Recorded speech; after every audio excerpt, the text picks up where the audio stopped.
All right, this is a rolling session between me and my instructor, Gabriel. This is back from like February 2014, so over 10 years ago now. This is back when I used to go down and train with Gabriel once or twice a week because I was always teaching in my hometown.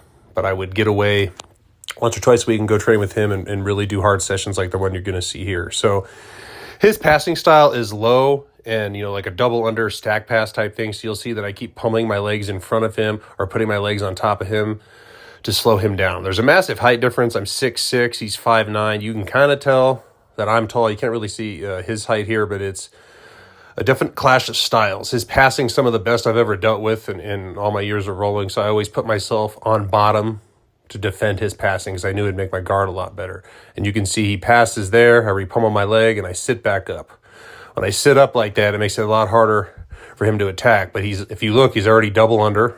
I mean, right back. He's holding my left pant leg there, and I'm grabbing his belt. Now, I should be doing it underhand instead of overhand because I could put a lot more pressure in, but that was something I learned later on. See him throwing my leg in front again. You can see where his left arm is on my hip there. He has strong grips that are hard to break, and once he gets where he wants to be, he tends not to lose it. So he's turning there. I kind of sit out and square back up here. Again, look where his arms are. With both arms under, I can't really attack a triangle. Here, I kind of go inverted. He tries to hop over. I'm hip escaping again, bringing the leg over the head, and I push him away with that leg. You can't really tell, but that left leg, I'm kind of putting pressure down on him. So it kind of creates a little bit of a barrier or a wall that he's going to work to get over. All right, I'm trying to take his back here, trying to do something.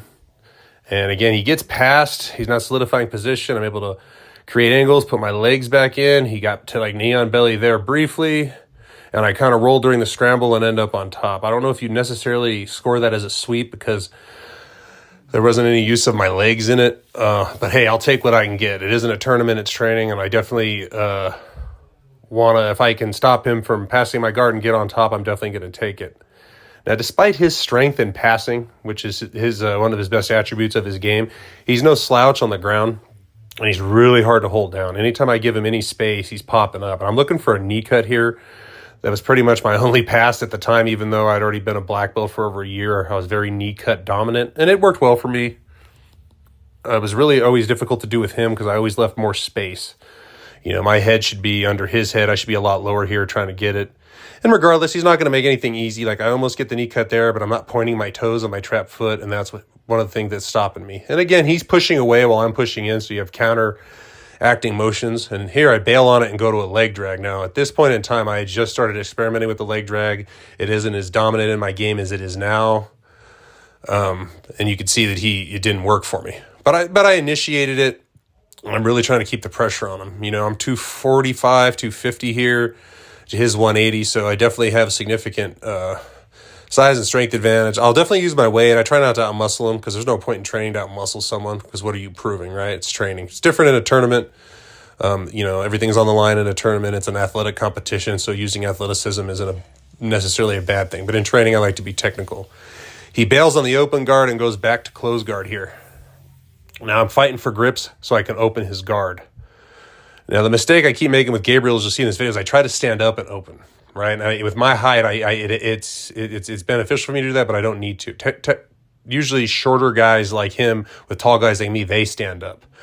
I should have tried to stay low and do it because every time I stand up, he always counter grips me and I get the guard open, but I can never seem to really get the pass. I struggle. See, there's a battle of hips here. He's keeping his hooks in. I'm keeping mine in. We're turning there. Now I'm in like a knee shield half guard. Staying low, really putting the pressure on, trying to pass him. But he keeps hipping away to keep me where he wants me. He wants to keep me in front of his hips. He doesn't want me to get past his knee or turn his hips a certain way because he knows I'm going to pass at that point. I'm trying to control his foot, trying to go for a leg drag again there. Putting the pressure on him.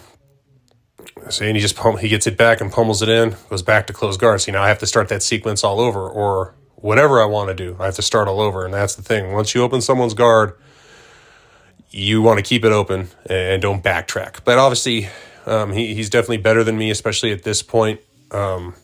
He's been, training for a lot longer, but we're both black belts, and, I got my brown and my black and my first 2 stripes under him, so we definitely know each other's game at this point. Here I go to stand up again. I'm staying lower this time. He tries a couple sweeps there, but I'm able to defend him before he can really make anything happen. I'm trying to get that knee in the middle. I'm trying to get past his knee right there for the knee cut, but he knows that. And again, he goes De La Hiva kind of to shut it down. It's still doable from there, but he's so fast and so explosive that it's really hard for me to, moving my big old body against him. He's always going to outmove me just because he's moving less mass. So I'm trying that knee cut again, trying it again. Even though I'm not succeeding in getting the guard pass, I'm keeping him down, and I'm on top, and I'm not letting him sweep me. So, and he's going to be more fatigued here than I am. I'm moving a lot, but also gravity is free energy, and it always wins. And then at this point, we kind of he stood up and was able to get away, so now I restart in my guard. All right, this was a longer round this day, like 8 minutes. So we were going for a while. We still have a couple of minutes left. Again, I'm grabbing his belt there. When someone goes double unders, you should grab it palm up and bring your elbow down on their back. It really controls them, and it allows you to do more. At the time, I just wasn't doing that, and it worked against me. But I'm still able to control him and still able to stop him from completely just passing my guard. I have hours of footage of him and I rolling, and almost all of them look the same with him there because that's his game. He has a very specific passing style, and I've seen him do it against other very good black belts too. So when something works, if it isn't broke, you're not going to fix it. And this is always where I ended up against him. Now, there's times where he tapped me, I would tap him.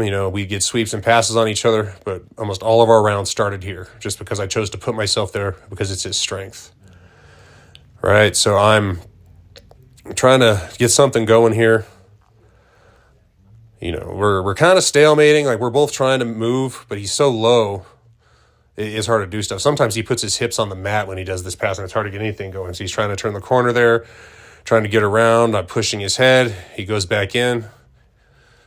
I'm trying it again, sitting up. So I'm trying to go for like some sort of hip bump sweep there and just hoping that he'll go over. See, I'm getting a hook in there. He got his hips back down. I'm proud of myself here that I'm hip escaping, because sometimes if I stay flat, he just hops over in seconds and passes. Me shooting my hips out is helping me not let him pass quick. So again, I'm keeping the pressure on. I'm really trying to get something going here. I bring my leg up. And I'm going to kind of try to go for an armbar here in a second, because I get an angle on him. And then I sit up right there, and I'm stepping over. I'm thinking Kimura or armbar on his left arm, and I'm pulling, but he knows that, and he stays tucked. And then the round here is going to end. But that was a competitive 8-minute round between me and my instructor, Gabriel.